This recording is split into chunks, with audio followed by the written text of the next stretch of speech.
Look, we're talking about a big Lions win.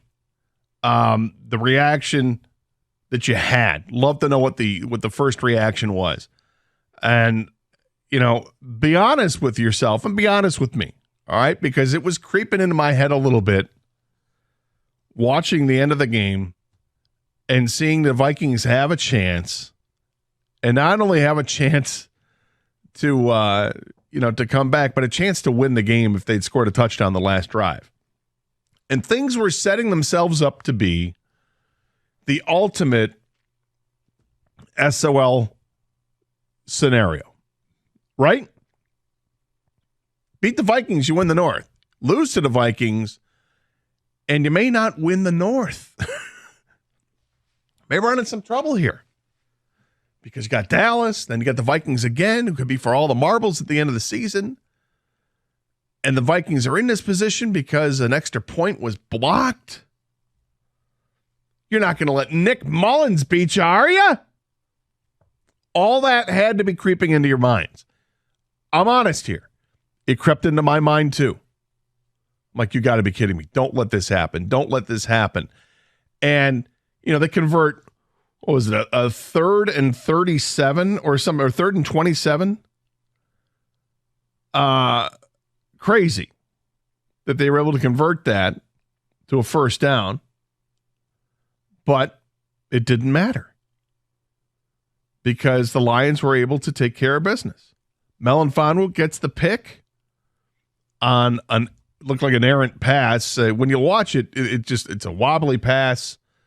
I don't know if it's thrown with a spiral and where it's supposed to be. Is it a touchdown? It might be, but it wasn't. It's my favorite response to give people when people talk about doom and gloom. But this could have, yeah, but it didn't. Yeah, but if things had gone this way, it could have, but it didn't. It didn't. And this is where I go back over the weekend. I was driving around and listening. Like I said earlier in the crosstalk, I couldn't remember if this was on the pregame show with Jim Costa or if it was over the weekend with a show. I thought it was on a Costa show where someone called up and they made a very astute observation. And they said the difference is between, the SOL teams that we've had in the past, and hopefully we've exercised these demons at this point, with the way that this team has been built and the way that they've progressed each and every year, is that before, we as Lions fans